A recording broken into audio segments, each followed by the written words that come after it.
Apa jadinya? Jika ada buku ajaib, di mana jika nama orang dituliskan di dalam buku itu, maka orang yang dimaksud akan mati.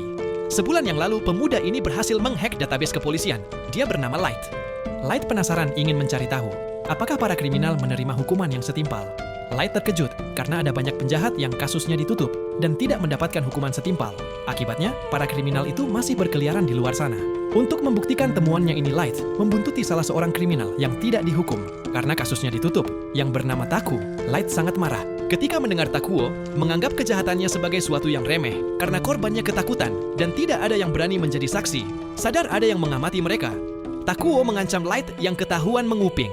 Light pun keluar. Dia membuang buku kuliahnya tentang hukum. Light merasa percuma ada hukum jika masih banyak penjahat yang masih bebas berkeliaran di luar sana. Di tengah jalan, Light menemukan sebuah buku yang secara aneh tidak basah.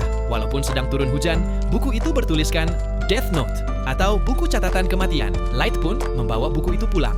Di halaman pertama, ada beberapa petunjuk tentang cara penggunaan buku itu. Di situ tertulis, siapapun yang namanya tertulis di dalam buku itu akan mati.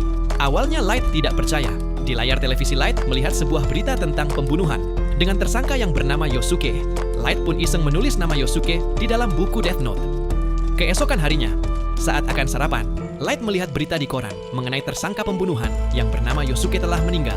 Secara tiba-tiba di dalam penjara, Light pun kaget. Ternyata buku itu benar-benar bukan buku sembarangan.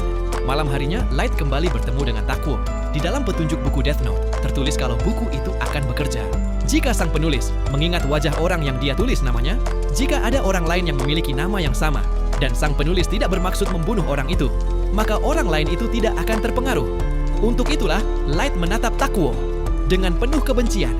Light pun menulis nama Takuo. Orang yang ditulis namanya di dalam Death Note akan mati dalam waktu 40 detik. Jika cara kematiannya tidak dijelaskan, maka orang itu akan mati karena serangan jantung. Tepat 40 detik kemudian, secara tiba-tiba Takuo mati karena serangan jantung. Setelah kejadian itu, Light bertemu dengan sosok makhluk mengerikan. Itu adalah dewa kematian yang bernama Ryuk. Seiring berjalannya waktu, kasus kematian misterius para penjahat semakin meningkat. Kematian misterius ini tidak hanya terjadi di Tokyo saja, bahkan di seluruh dunia. Kebanyakan dari mereka meninggal karena serangan jantung. Penduduk Tokyo pun menamai pembunuh para penjahat itu dengan sebutan Kira. Pertanyaannya, jika kalian memiliki buku kematian, apa yang akan kamu lakukan?